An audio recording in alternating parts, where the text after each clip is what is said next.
Então, olá pessoas, esse é o meu primeiro vídeo na internet e a gente vai falar um pouquinho sobre a história do computador. Então, beleza, a gente ouve muito falar sobre a história da computação, né, de como que as pessoas começaram a fazer computação durante a história, mas acho que é difícil de você ver por aí um pouco sobre a história do computador, daquela máquina específica que faz a computação pra gente. Então, é sobre isso que a gente vai falar hoje. Então, bora! Beleza. Então, o que é um computador, né? Então, a primeira coisa que a gente tem que definir é bem certinho o que é um computador. Um computador, assim, se a gente for ver a palavra, né, é uma coisa que computa, ok? Mas o que é computação, né? Então, essas duas coisas meio que se misturam aí. Para deixar mais claro sobre o que a gente está falando, né, a computação, ela normalmente é relacionada com algumas operações matemáticas, como, por exemplo, a soma e a subtração. E se a gente for ver as origens do que a gente conhece hoje por computador, a gente vai ver que as máquinas que faziam esse tipo de operação aí de soma e de subtração foram as primeiras a surgir, beleza? Então, uma das primeiras, né, máquinas com essa capacidade aí de somar ou subtrair números foi inventada pelo Blaise Pascal. Aquele mesmo lá, o Pascal do triângulo de Pascal, da matemática, e do princípio de Pascal, né, do empuxo na física. Essa máquina, né, a Pascaline, ela era composta por várias engrenagens e alavancas, e ela tinha exatamente essas duas aplicações que eu tinha comentado antes, aí, que é somar e subtrair, beleza? Para ficar mais claro como é que essa máquina, dá uma olhada aqui, né? Então, a gente tem várias rodinhas aí, então cada rodinha dessa, cada giro da rodinha representava uma soma ou uma subtração de um número. Então você colocava o dedo ali, na verdade uma caneta ou alguma coisa assim, em cada uma das rodinhas, como você fazia num telefone antigo aí, para quem já viu os telefones antigos, né? Então você colocava, girava ali até chegar no número que você queria somar. E por algumas coisinhas matemáticas aí de complemento de um, complemento de dois, você conseguia fazer tanto soma quanto subtração com essas máquinas. E vale a pena lembrar que isso é totalmente mecânico, né? Então, tem esse vídeo aqui que é muito legal, que ele mostra detalhadamente como é que essa máquina funcionava, né? Então, se vocês quiserem dar uma olhada aí no vídeo, ele mostra por dentro, por trás dos panos, como é que é, né? Se você for ver um monte de engrenagem, molas e algumas ferramentas para fazer com que você não consiga voltar para trás, que fazia isso daí funcionar. Então, era mais ou menos desse jeito que ela funcionava.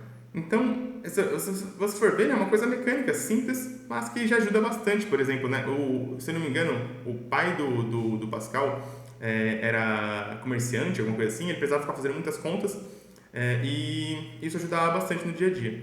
Inclusive, várias dessas máquinas aí foram... Até a história dos números e da contagem foi bastante impulsionada aí por questão comercial, questão de trocas e etc. Isso é uma coisa interessante. Mas beleza, só para te localizar aí temporalmente, né? A Pascaline, essa máquina aí, foi feita pelo Pascal em 1642, isso aí, 1642, 1642. O Pascal tinha 19 anos nessa época, quando ele começou a trabalhar na Pascaline. E aí, para vocês terem uma ideia, o Isaac Newton, né, ele não tinha nem nascido ainda. Ou seja, as pessoas, ninguém tinha tido ainda a sacada de que a força que derruba uma maçã na Terra, né, é a mesma força que faz a Terra girar em torno do Sol. Beleza? Então a gente está falando desse momento na história aí da ciência, né?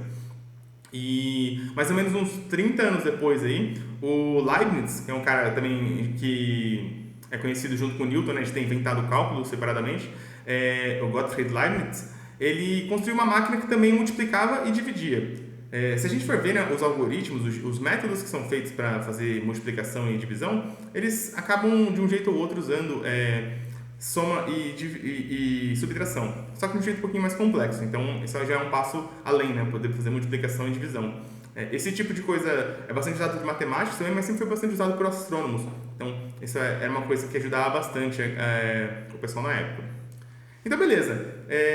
Nesse momento, a gente tinha máquinas já que faziam soma, subtração de um jeito mais eficiente, de um jeito mais rápido e sem erros, né, apenas com um erro de entrada ali, mas o erro da conta em si nunca acontecia. E também multiplicação e divisão. E parecia que a galera por um tempo ficou bastante confortável com isso, não correu muito atrás de muito mais coisa. Então, os próximos 150 anos de história aí, galera, não teve muito avanço nessa questão de máquinas de computar, ok? Então, o computador, por esse espaço de tempo aí, de 1642 até mais ou menos 1800, ficou desse jeito mesmo, beleza? Então agora a gente vai para o próximo passo, né? Lá em 1801, né? Teve uma ideia brilhante que apareceu e que foi muito legal, né? Então, até agora, as máquinas elas estavam servindo só para fazer contas, ok? Elas somavam, subtraíam, dividiam, multiplicavam. Mas, em 1801, teve uma brilhante ideia que ia mudar, né, todo o conceito de máquina de computar, ok? Do computador. E dessa vez não foi nenhum matemático que saiu gritando pela rua, beleza? O nome da pessoa que fez isso era Joseph Marie Charles, também conhecido como Jacquard, né? O pessoal costuma falar sobre ele com o nome Jacquard. E ele era um tecelão e um mercador, né? Então, voltando aí à questão da mercantil aí, que avançou bastante a história da matemática aí, pelos tempos. Então, essas fotos aí, né? Isso mostra, né? O trabalho de um tecelão na época ele envolvia, né? O Jacquard era um tecelão, então ele trabalhava com teares, ok? Tear é essa máquina que faz a tecelagem. E na tecelagem, você tem alguns padrões que você tem que seguir, né? De qual parte você levanta para passar a agulha e qual parte você abaixa para fazer um padrão legal, né? Formar aquele desenho no tecido final, beleza? E aí o Jacquard teve a ideia de mapear esses padrões, ok? Numa sequência de cartões perfurados, ok? Que ia adaptar o tear que ele usava para conseguir ler desses cartões qual que era o estado de cada uma das agulhas. Esse que é o legal, né? Por exemplo, nesse desenho aqui, um buraco, né? Quando você tem um buraco, representa que a agulha deve ser abaixada, por exemplo. E se você tem uma parte normal, né? Não tem um buraco naquele lugar lá, então a agulha deveria ficar levantada, mais ou menos assim. Então, dependendo do estado em que estavam os buraquinhos do cartão perfurado, algumas agulhas levantavam, algumas agulhas abaixavam, e aí o desenho, né, final era feito, mais ou menos desse jeito aqui. Se você quiser ver uma explicação mais detalhada de como funcionava esse tear, né, você pode clicar nesse link aqui, é um vídeo muito legal explicando o assunto. E voltando, né, o que tem de tão interessante nessa ideia, né? Foi nesse momento, galera, que surgiu a primeira ideia de uma programação, ok? Até então, o computador, ele simplesmente seguia, ele já tinha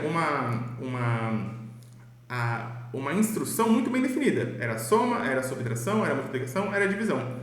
Só que, nesse momento, né, o Jacquard, sem mesmo ter nenhuma motivação matemática por trás, né, ele inventou, ele conseguiu botar em prática também a ideia de um modo de controlar a máquina previamente, ok? De maneira automatizada. E aí não tardou muito para que os matemáticos comecem a usar isso também. Então, os dados agora, eles eram colocados antes. Você conseguia escrever os cartões perfurados e usar eles várias vezes. Enquanto que com as máquinas, por exemplo, a Pascaline, você tinha que toda hora ir lá e colocar o mesmo número. Você não conseguia fazer, eu quero fazer 100 vezes uma soma de 1537 com 2073. Você não conseguia fazer isso repetidamente. Agora, com o tear do Jacquard, a gente conseguia, né, levantou-se essa ideia de que você poderia programar, ou seja, você poderia, a priori, né, antes mesmo de executar o seu programa, você conseguia já decidir quais seriam as instruções a serem executadas.